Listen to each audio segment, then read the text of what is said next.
Hi friends, இது PR walks and tax நம்ம YouTube channel. நம்ம சேனல்ல இருந்து போடக்கூடிய எல்லா கதைகளும் நீங்க கேட்கணும் அப்படின்னா சப்ஸ்கிரைப் பண்ணிடுங்க. இந்த வீடியோக்கு கீழே சப்ஸ்கிரைப்னு ஒரு பட்டன் இருக்கும். அதை கிளிக் பண்ணீங்கன்னா நீங்க சப்ஸ்கிரைபர் ஆயிடலாம். நம்ம சேனல்ல இருந்து போடக்கூடிய வீடியோஸ் நோட்டிபிகேஷன் உடனே அப்பப்போ உங்களுக்கு வந்துடும். அதை ஓப்பன் பண்ணி அதில் இருக்கக்கூடிய கதைகள் எல்லாமே நீங்க கேட்கலாம். இந்த கதையும் கேட்டுட்டு லைக் பண்ணிடுங்க, ஷேர் பண்ணுங்க உங்க ஃப்ரெண்ட்ஸுக்கு. அதே மாதிரி கமெண்ட் பாக்ஸ்ல உங்க கருத்தை பதிவு பண்ணுங்க. இந்த வீடியோல கேட்கக்கூடிய கதை சிவசங்கரி அவர்கள் எழுதிய இரக்கம், எ ஃபேமிலி சென்டிமெண்ட் ஸ்டோரி. ஒரு சிறுகதை கேட்க போறோம். கேட்கலாமா? ஆடிட்டரிடம் வேலை முடிந்து விட்டது. வெளியே வந்து காரில் அமரும் முன் சிகரெட் தீர்ந்து போனது நினைவுக்கு வந்தவனாய் டிரைவரிடம் ஒரு பாக்கெட் வாங்கி வர சொல்லிவிட்டு பின் சீட்டில் சாய்ந்து கொண்டேன். அப்பா, என்ன வெயில்! புழுமைக்கு பிறந்த நாள் முதற்கொண்டு அடிமைப்பட்டு போயிருந்த என் உடம்பு சண்டி பண்ணியது. நான் பிறந்து வளர்ந்து படித்து ஆளானது இதோ 18 மைல் தள்ளி இருக்கும் ஏற்காட்டில்தான். அப்பா பெரிய காஃபி எஸ்டேட் சொந்தக்காரர். அப்பாவின் மரணத்திற்கு பிறகு அப்பாவுக்கு தப்பாத பிள்ளையாய் நான் எஸ்டேட்டை பார்த்து கொள்ளுகிறேன். 10 நாட்களுக்கு ஒரு முறை ஏதாவது சாமான் வாங்க, ஆடிட்டரை பார்க்க, இல்லை நல்லதாய் சினிமா பார்க்க என்று இப்படி சேலத்துக்கு வருவது வழக்கம்தான். இப்போது மணி என்ன? 5. நேஷனல் ஹோட்டலில் ஒரு கப் காஃபி சாப்பிட்டு விட்டு கிளம்ப வேண்டியதுதான்.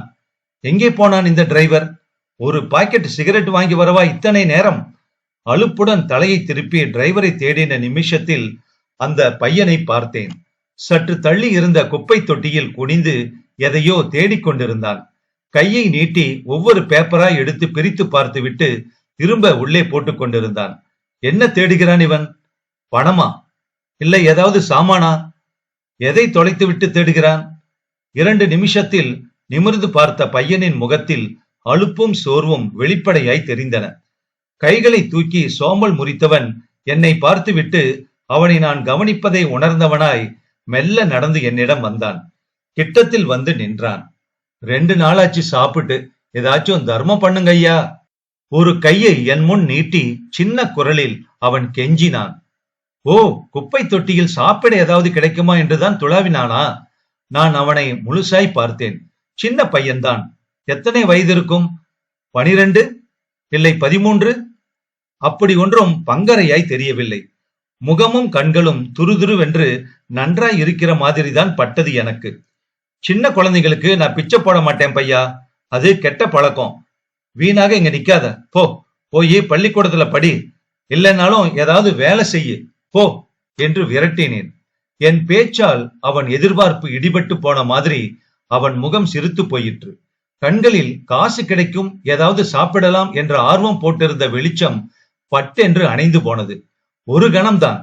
என்ன தோன்றியதோ, தோளில் போட்டிருந்த அழுக்கு துண்டை கையில் எடுத்துக்கொண்டு பரபரவென்று என்னை கேட்காமலேயே வண்டியை அழுத்தி அழுத்தி துடைக்கத் தொடங்கினான். அவன் துண்டை எடுத்த விதமும் வேக வேகமாய் காரை துடைக்கும் வேகமும் எனக்கு பிடித்திருந்தது. Not bad. எட்டிக்கார பையன்தான். ஏதாவது வேலை பண்ணக்கூடாதா என்று கேட்டதற்காக உடனே அதை பிடித்து கொண்டு விட்டானே, எனக்கு சந்தோஷமாக இருந்தது. பின்னே நாம் ஒன்று சொல்லி அதை ஒருத்தர் கேட்கிறார்கள் என்றால் சந்தோஷம்தானே? அது எத்தனை பெருமையா இருக்கிறது. தம்பி, உன் பேர் என்னப்பா? வண்டியை துடைப்பதை நிறுத்தாமலேயே அவன் பதில் சொன்னான். ஆறுமுகங்க. இப்படி வா, துடைச்சது போதும். அவன் வந்தான். நிஜமா தான் 2 நாளா சாப்பிடலையா? அவன் ஆமா என்று தலையாட்டினான். மேற்கொண்டு பேச நான் வாயை திறக்கும் முன் டிரைவர் கிங்ஸ் பாக்கெட்டுடன் வந்து விட்டான். 2 கடையில இல்லைங்க, தள்ளி போய் வாங்கி வர வேண்டியதாயிடுச்சு. டிரைவர் தாமதத்துக்கு தானாக பதில் சொன்னவன் ஆறுமுகத்தை பிச்சை கேட்கும் பையன் என்று புரிந்து கொண்டு போடாப்பால என்று அதட்டி விட்டு முன்சீட்டில் அமர்ந்தான். எனக்கு திடீரென்று சரசாவின் நினைப்பு வந்தது. சரசா என் மனைவி. ஒரு வாரமாய் முணுமுணுப்பதும் ஞாபகம் வந்தது எனக்கு. சரசா கோயமுத்தூர்காரி. நல்ல வசதியான குடும்பம்.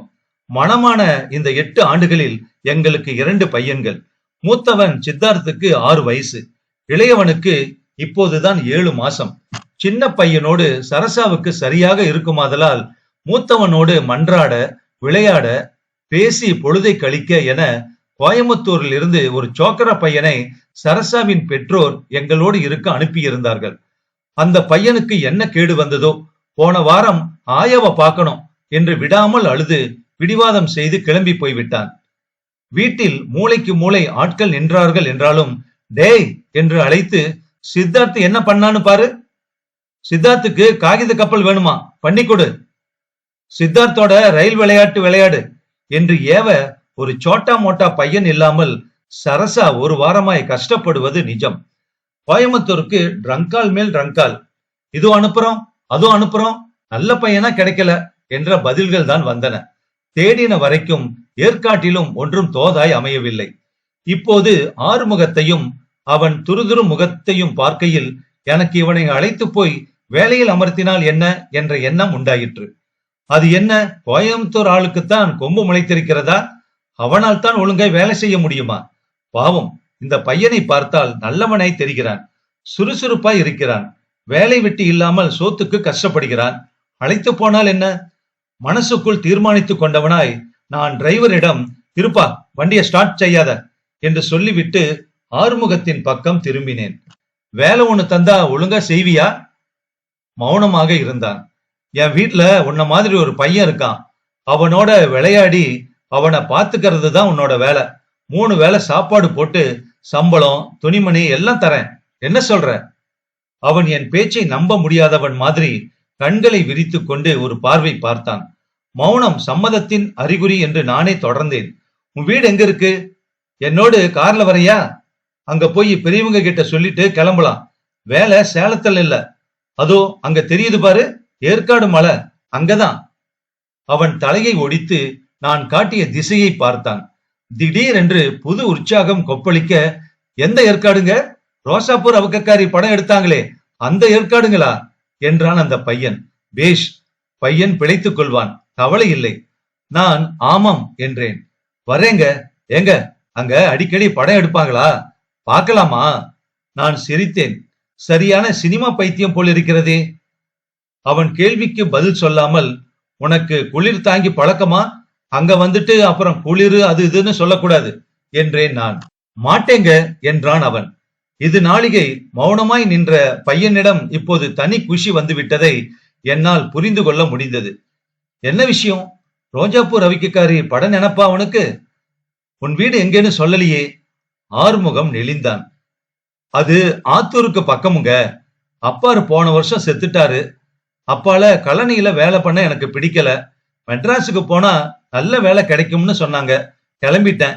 ஆத்தூர் வரைக்கும் வைக்கோல் வண்டியில வந்தேன். அப்பால ஒரு லாரிக்காரரு நிப்பாட்டி ஏத்திக்கிட்டாரு. நேத்து ராவுக்கு தான் இங்கன கொண்டு வந்து விட்டாரு. 4 வரியில் அவன் தன் வாழ்க்கை வரலாற்றை சொல்லிவிட்டான். ஆறுமுகத்தை எனக்கு ஏனோ பிடித்து விட்டது. வண்டியில் அவனை ஏற்றிக்கொண்டேன்.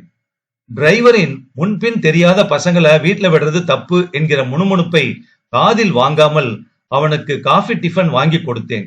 ரெடிமேடு துணிக்கடையில் 2 டிராயர் சட்டை வாங்கினேன். காரில் இருந்த தண்ணீர் பாட்டிலை கொடுத்து முகம் கழுவி உடை மாற்றி தலைவாரி கொள்ளச் செய்தேன். ஆறுமுகம் 6வது வரை படித்திருக்கிறானாம். பேச்சு கொடுத்ததில் புரிந்தது எனக்கு. Good, that's good. மலை ஏறி வீட்டை அடைந்த போது இரவு மணி 8. காரில் இருந்து இறங்கி ஆறுமுகத்தை பார்த்த சரசாவுக்கு ஆச்சரியம். யார் இவன் என்று கேட்டாள். சொல்றேன் வா என்றவன் அவளோடு படுக்கை அறைக்கு சென்று பூரா விவரமும் கூறினேன். என் செய்கை சரசாவுக்கு பிடிக்கவில்லை என்பது அவள் முகத்தை கோணி கொண்டதில் இருந்தே புரிந்தது. வேலைக்கு பையன் வேணும்னு நான் தொந்தரவு பண்றது நிஜம்தாங்க. அதுக்காக இப்படி ஊரு பேர் தெரியாத பையனையா கூட்டிட்டு வருவா?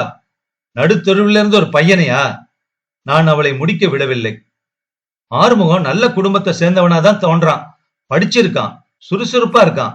அப்புறம் என்ன, தெருவுல பார்த்து கூட்டிகிட்டு வந்தேன்னா மட்டமா? பாவம், ஐ லைக் ஹிம். 2 மணி நேரமா அவனோட பேசி பழகின வரைக்கும் he is very smart. பிச்சை கேட்பாங்கிறதுக்காக ஒருத்தனை மட்டமா நினைக்க கூடாது. இவனுக்கு பாடம் சொல்லி கொடுத்து நல்லது கெட்டதை சொல்லி கொடுத்தா முன்னுக்கு வந்துருவான். நீ வேணா பாரு சரசு, இன்னும் 6 மாசத்துல இவனை எப்படி மாத்திர போறேன் பாரு. நான் பெரிதாய் லெக்சர் அடித்தேன். முயலுக்கு 3 கால் என்று சாதிக்கும் என் குணம் தெரிந்த சரசாவும் எக்கேடு கெட்டு போங்க என்று போய்விட்டாள். ராத்திரி சாப்பிட்டோம். பார்வதி மாமி கொடுத்த இட்லி, சாதம், மோர் வகையறாக்களை ஆறுமுகம் உண்ட பின் சரசா அவனுக்கு ஜமக்காலம், கம்பளி, தலைகாணி கொடுத்து பின்கட்டில் படுக்கச் சொன்னாள். சரசாவுக்கு என் மேல் கோபம் என்பது புரிய படுக்க வந்தவளிடம், நம் நாட்டின் வறுமை பற்றியும் அதில் வாழும் லட்சக்கணக்கான ஏழைகள் பற்றியும் நீளமாய் பேசி, நம்மள மாதிரி பணக்காரங்க ஏழைங்க கிட்ட இப்படி இரக்கத்தோட கருணையோட நடந்துண்டா பாதி பிரச்சனை சரியாயிடும். சரசு, புரிஞ்சுக்கோமா என்று ஒரு தினுசாய் அவளை சமாதானம் செய்த பிறகு நான் தூங்க போனேன். காலையில் நான் எழுந்திருக்க நேரமாகிவிட்டது. கண்ணை திறந்தால் 8 மணி என்றது கடிகாரம். இத்தனை நாளிகையா தூங்கினேன்? எழுந்து பல் தேய்த்து விட்டு டைனிங் ஹாலுக்கு போனேன். பின் வராந்தாவில் டிரைவர், பார்வதி மாமி, தோட்டக்காரன், எஸ்டேட் மேஸ்திரி, அப்புறம் சரசு எல்லோருமே இருந்தார்கள். What happen? கிட்டே போனேன். வராந்தா சுவரில் கரித்துண்டால் கொட்டையாய் எழுதியிருந்த எழுத்துக்கள் என்னை கவர்ந்தன.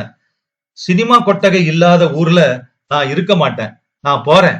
ஆறுமுகம். யாரு? ஆறுமுகமா? அந்த சின்ன பையனா இப்படி எழுதிவிட்டு போய்விட்டானா? அது சுத்த தத்தாரி பையங்க. ஒரே சினிமா பேச்சுதான். உனக்கு முகம் நல்லா இருக்குடா, சினிமால சேர்ந்து நடிச்சா பிரமாதமா முன்னுக்கு வருவேன்னுட்டு ஊர்ல யாரோ சொன்னாங்கன்னு பட்டணத்தை பார்க்க கிளம்பிட்டானா. அவனே சொன்னான். இங்க வந்து இறங்குனதும், என்ன இப்படி வனாந்தரமா இருக்கு, இங்கேயே சினிமா ஷூட்டிங் எடுத்தாங்கன்னு திரும்ப திரும்ப கேட்டான். எனக்கு அப்பவே தெரியும் இவன் பொருந்து இருக்க மாட்டான்னு. டிரைவர் முணுமுணுப்பாய் பேசினான். நேத்து ராத்திரியே பார்வதி கிட்ட பட கொட்டகை எங்க இருக்கு, ஒராசப்பூர் ரவிக்காரி ஷூட்டிங் எங்க எடுத்தாங்கன்னு குடஞ்சி கேட்டுக்கிட்டே இருந்திருக்கான். அப்புறம் காத்தால எழுந்து தோட்டங்காரங்கிட்டையும் இதையே கேட்டிருக்கான். நம்ம தோட்டக்காரன் கொட்டகையும் கிடையாது, ஒன்னும் கிடையாது, சேலத்துக்கு தான் போகணும்னு சொல்லி இருக்கான். பார்வதி குளிக்க போன சமயத்துல இப்படி கரித்துண்டால எழுதிட்டு தன்னோட துணிமணிகளோட ஓடிட்டான். நல்ல வேலையா வேற பாத்திரம் பண்ட எதையும் எடுத்துட்டு போகல. சரசாவின் குரலில் கேலியும், பார்த்தேலா உங்க கருணையோட விளைவ என்கிற நமட்டு சிரிப்பும் கலந்திருப்பது நன்றாய் புரிந்தது. ஆத்தூரில் இருந்து சேலத்துக்கு வந்த பையனுக்கு ஏற்காட்டில் இருந்து இதோ இருக்கும் சேலத்துக்கு திரும்ப போவதா கஷ்டம்? எத்தனையோ பஸ்ஸுகள், எத்தனையோ லாரிகள் என்ற சமாதான நினைப்பையும் மீறிக்கொண்டு சின்ன பையனாயிற்றே, ஒழுங்காய் மலை இறங்கி போக வேண்டுமே என்ற கவலை என் நெஞ்சுக்குள் பரவுவதை சரசா புரிந்து கொள்ளாமல் இருக்க வேண்டி பார்வையை தாழ்த்தி கொண்டு உள்ளே போக திரும்பினேன். இரக்கம் சிறுகதை முற்றும்.